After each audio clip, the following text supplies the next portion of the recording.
Salut à tous, c'est Pang de la chaîne, bienvenue sur cette vidéo qui répond à des questions concernant ma vidéo d'il y a 2 jours et notre posture sur la ligne du temps, ou en tout cas celle que l'on propose dans l'hypnose brève, dans certaines facettes de l'hypnose fusion, le moment où on estime qu'il n'y a d'importance que l'instant présent, l'instant vécu dans la session thérapeutique du jour. Donc, demain, on va dire dans un mois, si le partenaire revient, qu'on revient sur la même problématique et que on repart sur une récession ou une régression dans le temps, ça sera sa perception de ce qui a été vécu maintenant qui a de l'importance et pas la perception de la dernière fois qu'on peut toujours garder en tête mais qu'on ne prendra pas nécessairement en compte parce que ce qui nous importe, c'est ce qui est vécu dans l'ici et maintenant de la session. Donc on focalise constamment dans cette notion-là. Et comme je vous avais dit, il y a cette notion où on estime que l'être que nous étions hier, donc encore plus quand on était enfant et autres, est mort. C'est-à-dire il n'existe plus, pour se refocaliser sur maintenant et, on le verra en questionosophie, sur le comment. Sur comment maintenant, avec mon expérience, mon background et autres, je vais pouvoir avancer, grandir, créer des choses, m'orienter vers. Et là, vu qu'on est sur une notion hypnose fusion, hypnose brève, on va avoir cette notion à se dire pour obtenir un objectif qui est clair et précis pour notre partenaire, donc pour ce que beaucoup appellent la définition d'objectif. Alors, je réponds à 2 petites questions.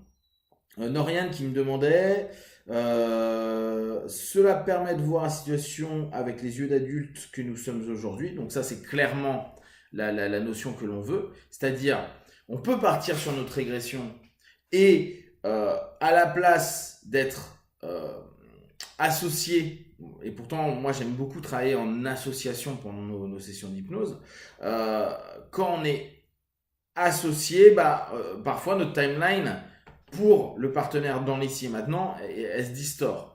Donc on est en train de voir, comme si on est en train de feuilleter un album de photos, et c'est nous aujourd'hui qui voyons la scène, l'événement, avec notre expérience d'aujourd'hui. Donc clairement, au bout du compte, on est en double dissociation ou en dissociation simple, ça dépend comment vous allez orienter votre session.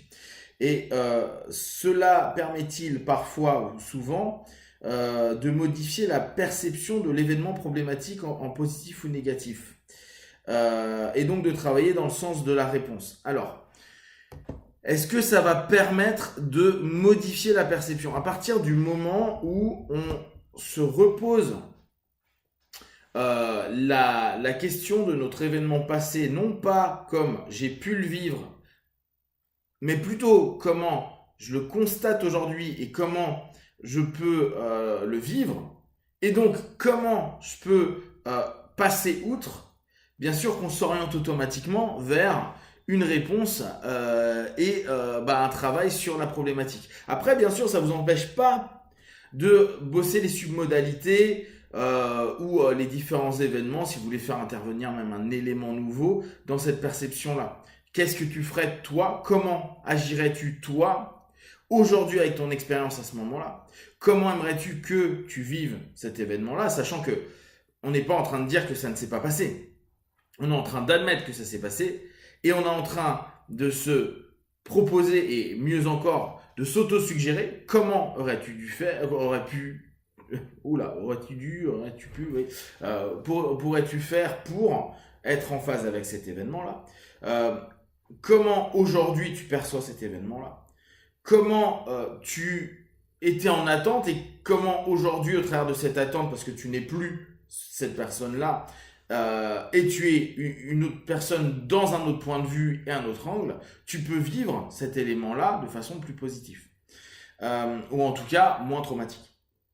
Donc, cette prise de position externe, en rappelant toujours à votre partenaire, tu es dans l'ici et maintenant, et c'est toi d'aujourd'hui qui est en train d'observer et de percevoir ce qui est en train de se passer, et non pas l'élément et la facette émotionnelle, l'enfant que tu as été ou la personne traumatisée que tu as été, parce que tu n'es plus cette personne-là. Même si tu as pu construire des choses sur cet élément-là, sur ce traumatisme, tu as trouvé des stratégies, bonnes et parfois moins bonnes, afin de te distancier, de diminuer ou de modifier ce qui est en train de se passer. Donc, en faisant revenir dessus, non pas comme la victime à ce moment-là, et pas non plus comme un sauveur. Là, dans la question, on pourrait se dire, tiens, j'y vais en mode sauveur pour trouver des réponses positives ou des alternatives. Bien sûr, on pourrait le faire en mode sauveur. C'est souvent ce qu'on fait quand on l'associe. On peut très bien se dire, non, je suis pas dans un Cartman. J'observe, je vois comment aujourd'hui je veux le vivre, je peux l'intégrer à ma vie. Comment aujourd'hui, en percevant que c'est le passé et que c'est fermé, je peux avancer. Et donc effectivement, on va pouvoir avoir, au travers de ce comment-là, avoir des réponses et des orientations hyper concrètes pour l'ici et maintenant. Pour ce qui a été fait à l'époque, dans l'absolu, j'y peux rien, quoi. C'est parfois ce qui est un petit peu énervant pour certains éléments de nos vies. On se dit, j'aurais dû faire ceci ou cela. Là non, là c'est, ok, il s'est passé ça. Et toi, aujourd'hui, tu le travailles, tu le perçois, et surtout, tu orientes ta pensée vers autre chose ou vers une stratégie que tu décides de manière consciente ou subconsciente dans ta transe et avec laquelle l'opérateur va te proposer des suggestions afin que tu l'intègres et que tu puisses tourner cette page et arrêter de revenir constamment en repeat sur cette idée-là.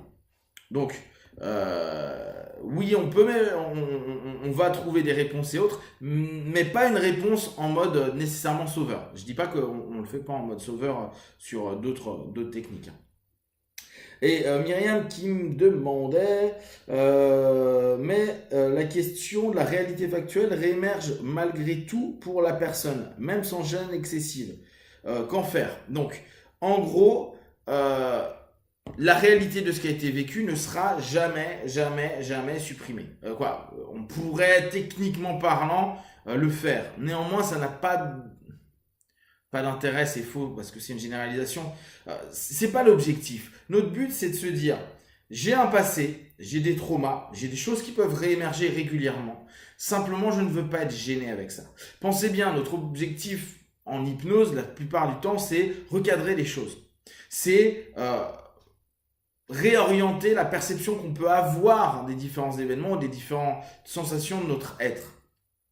Donc, on n'est pas en train de dire, là en bossant sur l'ici et maintenant, au travers d'un trauma passé, je vais l'effacer, je vais le ranger dans une boîte pour que je m'en souvienne plus, etc., etc. Même si techniquement ça existe, en tout cas cette métaphore existe. Là, on n'est pas dans cette idée-là, on est dans, ok, comment toi aujourd'hui tu peux réagir, comment toi, avec ta maturité, tu peux prendre cet élément en compte. Tu as le droit d'être en colère, tu as le droit d'être triste, tu as le droit de ne pas avoir trouvé ça cool ou que c'est injuste, etc. Mais comment tu peux le gérer, sachant que tu n'es plus cette personne de ce moment-là.